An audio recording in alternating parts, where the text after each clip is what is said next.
ராமநாதபுரம் மாவட்டம் ராமேஸ்வரம் அருகே சேரன்கோட்டையில் கடல் அரிப்பால் வீடுகள், மரங்கள் அடித்துச் செல்லப்பட்ட நிலையில் ஆண்டுதோறும் பருவமழை காலங்களில் சிறிது சிறிதாக கடல் அரிப்பால் சிரமப்படுவதால் தடுப்புச் சுவர் அமைத்து தர வேண்டும் என மீனவர்கள் கோரிக்கை விடுத்துள்ளனர். முதலில் அந்த காட்சிகளை பார்க்கலாம்.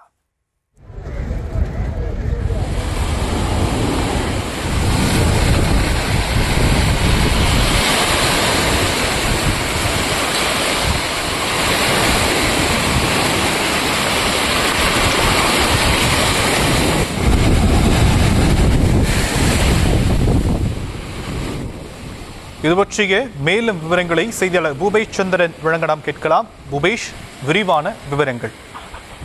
வணக்கம் சாம். ராமநாதபுரம் மாவட்டம் ராமேஸ்வரம் சேரான்கோட்டை பகுதியில் 500க்கும் மேற்பட்ட மீனவ குடும்பத்தினர் வசித்து வருகின்றனர். இந்த பகுதியில் இருக்கக்கூடிய மீனவர்கள் மீன்பிடி தொழிலேயே பிரதானமாக கொண்டிருக்கக்கூடிய சூழலில் அந்த பகுதி முழுவதும் அதிகமான காற்று காரணமாக சூறை காற்றோடு கூடிய அந்த கடல் கொந்தளிப்பினால் அந்த மீனவர்கள் கடலுக்கு செல்லாமல் தங்களுடைய படகுகளை கரையோரம் நீட்டி வைத்திருக்கின்றனர். அது மட்டுமல்லாது அந்த மீனவ கிராமத்தில் கடந்த 2 நாட்களாகவே விட்டுவிட்டு மழை பெய்து வருவதன் காரணமாக கடல் ஓரமாக அதிக அளவில் அரிப்பு ஏற்பட்டு அந்த வீடுகள் மற்றும் அங்கு இருக்கக்கூடிய உடைமைகள் சேதமடைந்திருப்பதாக அந்த மீனவர்கள் குற்றச்சாட்டி இருக்கின்றனர்.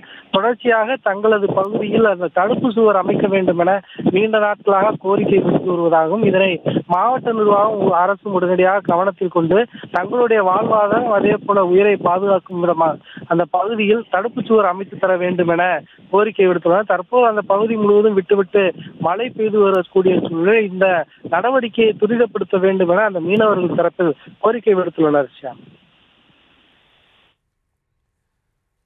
விவரங்களுக்கு நன்றி பூபேஷ்.